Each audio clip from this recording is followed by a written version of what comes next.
Hey, I am Sarah Carnes. Welcome to Trillium Creek Dermatology. I'm here with Dr. Torok.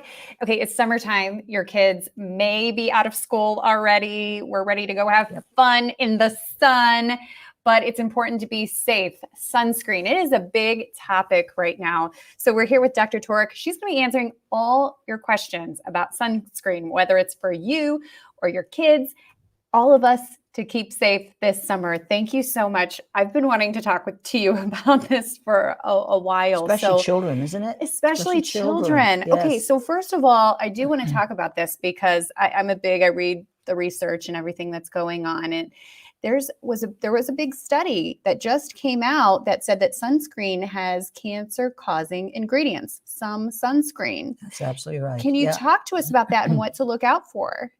So the chemical is called avobenzone. That's the top one, and the oxybenzone. Those two are carcinogenic. They can cause skin cancers. They can cause internal cancers. What they're finding is this gets absorbed into the children's bloodstream, and the FDA just issued something in March. There's a big study going on, testing kids. What is this causing to your children in the bloodstream? Where is it localizing? What is going on? We know that these are hormone disruptors. Pregnant women should not be putting this on their skin because they are absorbing it. And there's some fetal abnormalities, small births at, the fetal tissue is small, but it does affect the hormones. And that's what's affecting kids. Are we getting kids who have puberty at 7 because this is a hormone disruptor? Right. That's the issue. And it's probably in some of the most common ones we see on store shelves, right? Neutrogena, La Roche-Posay, they all have these chemicals in them. Not many of them will have the zinc, the titanium, or the iron oxides, which are the safe ones. Yeah. So you really should be reading the back of your bottles, knowing what these ingredients are. They're so small, though, you can't read them. Get your glasses out and look. Again, ask your questions. Dr. Torok here at Trillium Creek Dermatology is answering all of your questions related to sunscreen, keeping safe this summer, as we all want to with, going out in the sun. But we know it can be, dangerous in a variety of ways. Not wearing sunscreen, first of all. Yeah, and there's 5 million skin cancers in this country every year. Right. 5 million. Wow, that is just staggering. Yeah.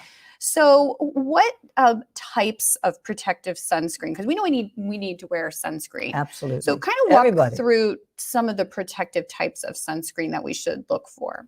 So the safest for everybody, except for a child 6 months and younger. You should not use a sunblock on a child 6 months or younger. Okay. Ever. Covering them, put them in your strollers and cover them up like that. But what you want to use in your children, yourself, is zinc oxide, titanium dioxide, and then there's a third one, iron oxide. So if you've got that beautiful tinted sunblock that we use, that BB cream, the beauty balm, that's got your iron oxide. That one is really good for women when we get the melasma, the pigment, from being pregnant, from birth control pills. That third tinted sunblock, the iron oxide, in addition to these 2 oxides, is really effective and safe. That's what you should have in your sunblock. Okay, and those are easy to remember. I want to go to some of the questions that we have here on Facebook. Again, just continue to ask yours. Amanda says, if I have a tan, do I still need sunscreen? Absolutely, because why? You continue the damage. Sun is cumulative. You're constantly accumulating that damaging rays. So sunblock does not filter out the damaging rays. You still get your brown, you still get color, and you get more damage. You just accumulate it. Yes, absolutely. Good question. Chelsea asks, should I wear sunscreen even when it's not sunny? What about the winter months? So on a cloudy day, you don't have the burning rays. Your burning rays are UVB, right? UVB. That's your burning rays. 20, 30 minutes out there and you're red. Whereas on a cloudy day, you've got UVA, long wave ultraviolet, which is found in your tanning bed. The tanning bed is UVA, long wave. That's why you don't burn in 10, 15 minutes. You can go 20 minutes in there, right, and turn brown. Interesting. But that's a long wave ultraviolet light. That's the most damaging one because it goes so deep. Wow. It goes deeper than the UVB rays. And that's all day long. And on a cloudy day, you got mainly UVA. Still lots of damage. Wow, that's very interesting. I never knew that. Jess has a good question. She says, are spray sunscreens safe and effective? Because I know there's a difference between like the lotion kind you put on, and it seems like a lot of parents, that spray seems so convenient, easy. easy. Problem is you got that propellant in the spray, and the FDA says do not use that on a child around the face because they're inhaling it, absorbing it into the lungs, right? Right. So they make spray sunblocks like this one we have. Yeah. It's not a propellant, it's a lotion. So it feels like a spray, looks like a spray, but it isn't. So it's safe for your children. Okay. Problem is this will give you enough coverage. Regular propellant sunblocks, they're so light, it just goes into the air. You can see them, misting away. You don't get your full benefit. So if it's a spray, make sure it's like a lotion base. Yes. So I see a lot of parents, and me myself do this too. We do like the body in the sprays or the lotions, and then we have a stick for the face. Is that better? Brilliant, because the stick stays on. Okay. It's usually got a little wax base to it, so it stays on, especially for your kids in sports. You don't sweat it off. It doesn't come off very easily, and it stays. Okay, so another question kind of leading into that. Some men may have like not as much hair or maybe a bald head. Do they put sunscreen on their head? They should. Do they put a stick on their head? Stick would be the best. That would be the best. Because it stays on. And men don't like, the tackiness when the lotions come on and burns their eyes. That's right. I feel like it runs, even with the kids, it runs in their eyes. You want to make sure. The stick doesn't. That's why the stick is brilliant. Yeah. Okay, Megan says, will the mineral sunscreens hold up in the water? Swimming, of course, is a big summer activity. What should we use to protect our skin in the water? Because the kids want to jump in right away.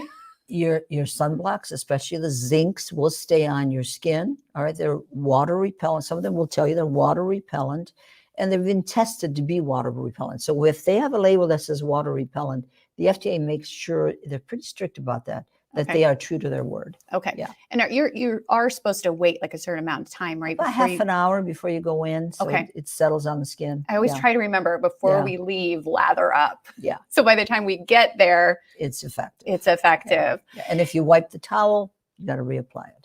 Good reminder. Yeah. Chelsea says, my makeup has SPF in it, but I'm not sure it's strong enough. Are there any other products you recommend that I can use for a base for my makeup, like a tinted SPF perhaps?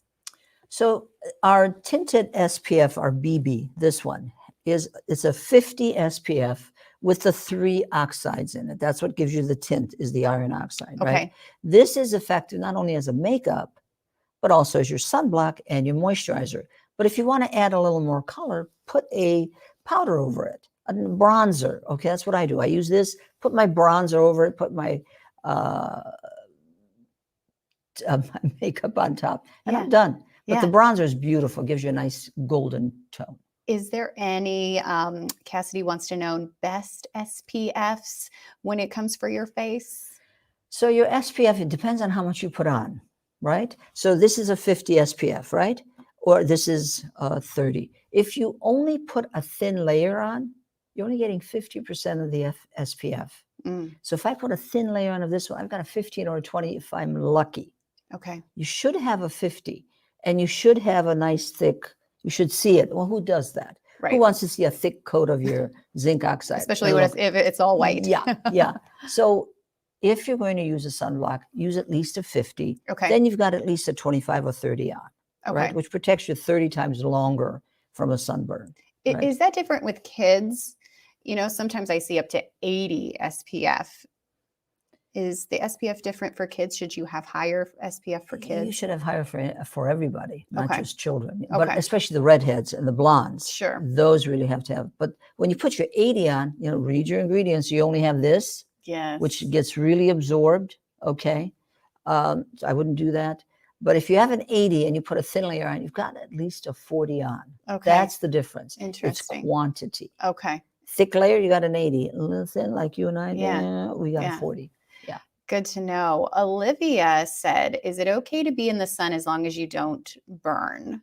So I think maybe she means like, is there any amount of time that it's okay to be in the sun, maybe without protection, as long as you don't burn?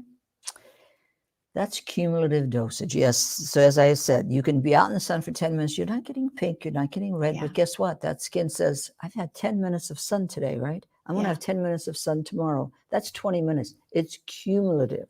And over time, you're going to get a lot of damage. And that leads to your 5 million skin cancers.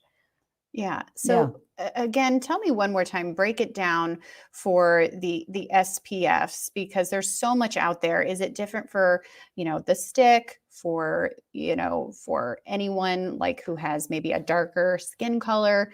Is it all the same? It's pretty much all the same. Okay. Yeah. The zinc oxides, your minerals, bounce the sun off, right? Mm-hmm. These absorb the sun.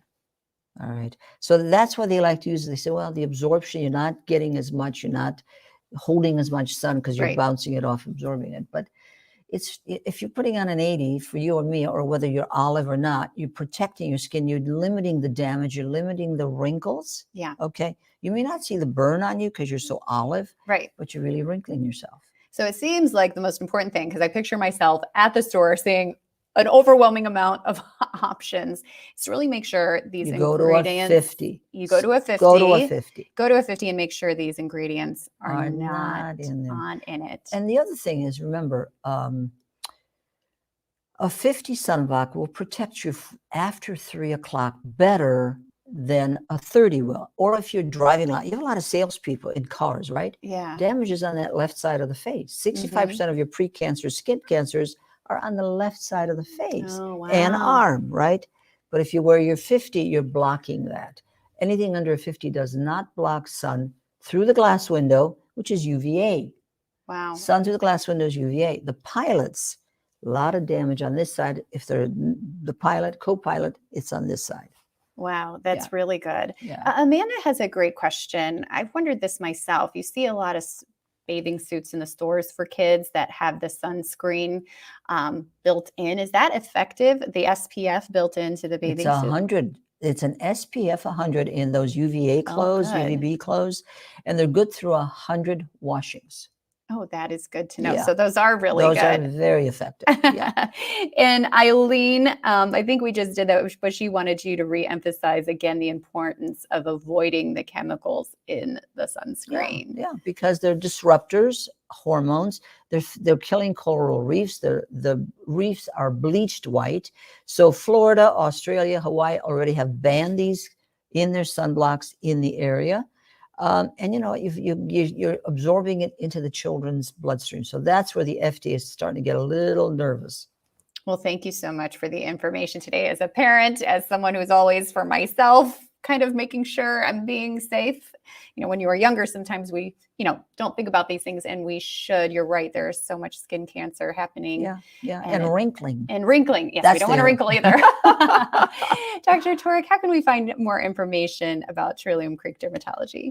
On our website, www.trilliumcreekohio.com. Well, thank you so much for the time today, and thank you for your questions.